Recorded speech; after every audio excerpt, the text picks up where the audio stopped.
What's going on, beautiful world? It's Josh with 13's Garage here. Thanks for tuning in for another episode. Today we're working on this 2009 BMW 328i, and we're replacing the AC compressor as their clutch exploded and came off. All right, first step will be evacuating the system, which I'm not really going to go over because it's just going to be this machine running for about 10 minutes. Next, we're going to remove this cover piece for the snorkel. It is a T20.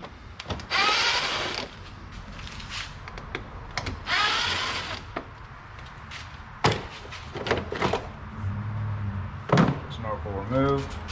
Next, we're going to remove the engine cover. It's a 5 hex socket. And they're missing a bolt right there, so. First thing you need to do with the expansion tank is have a catch can underneath the engine here to catch the coolant, and go ahead and just pull this tab out like that with your little friendly pick.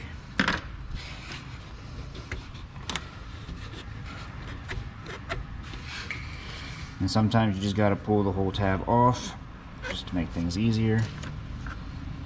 I'd rather do this than stress out the plastic here.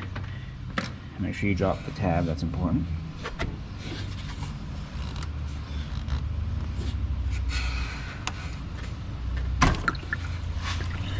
And it looks like this is literally just full of water anyway. So probably a good thing that we did this so we can fill it up with the correct fluids. Pull this one up just like you did the lower one.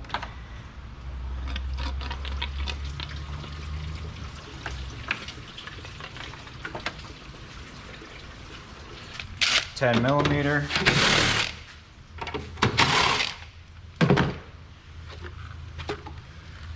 And pull straight up. You do have a wire here on the back side. Just pinch the tab.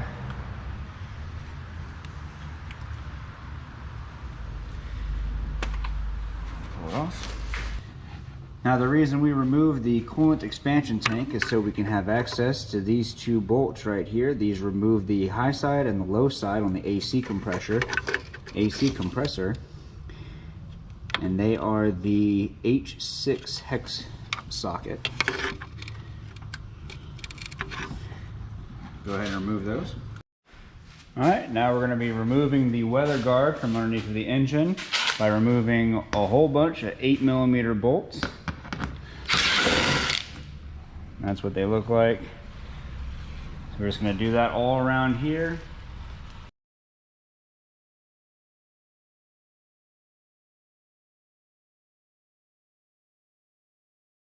Alright, next thing we're going to do is we're going to remove the rear hose from the thermostat. That's this clamp right here. You can see this does kind of like a U-turn and goes into the external water pump here. Removing this hose and then removing the two bolts holding the thermostat housing to the water pump will allow you to move the thermostat housing enough to give you access to that front lower bolt on the compressor. All right, next step. This is your external water pump right here. Sorry if the camera angle is bad. Right here is your thermostat housing. And as you can see, these two 10mm bolts, remove those to loosen up your thermostat housing. Alright, now we're going to remove the radiator fan shroud. To do this, you need to remove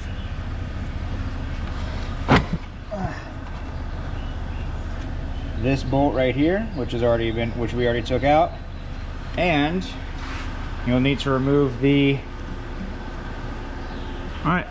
and you'll need to remove your oil cooler, which is right here. It's held on by a single bolt right here, and once it's disconnected, it'll just hang down like so, and then you can just pull the fan shroud up from the top.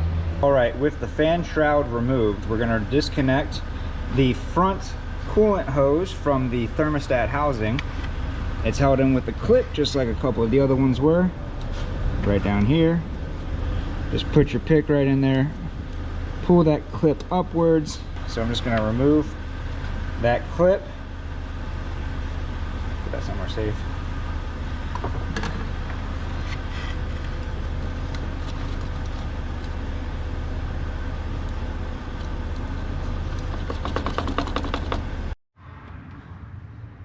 All right, with the rear hose removed from the thermostat housing, you'll have enough play in the thermostat housing to move it out of the way to give you access to the lower bolt.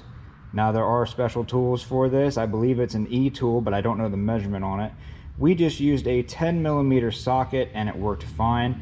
The bolts are, there's one on top and one on the bottom, and then there's one right in the center of the back. We've already removed our compressor. Unfortunately, I forgot to record that part because I'm just trying to get this done for this customer. But what you want to do is when you do have it all disconnected and it's just sitting in there, reach down, grab the pulley, pull it out, and pull it up right here in front. If you're worried about hitting the face of your radiator, go ahead and cut yourself up a piece of cardboard and you can lay it right here or put some tape on it to hold it in place, and that'll act as your shield. If this video helped you, please leave a like. Have any questions, go ahead and comment down in the comment section. And if you would be so kind as to hit that subscribe button, help us reach our goal of 1,000 subscribers, I would greatly appreciate it. Thank you so much, and I'll see you all next time.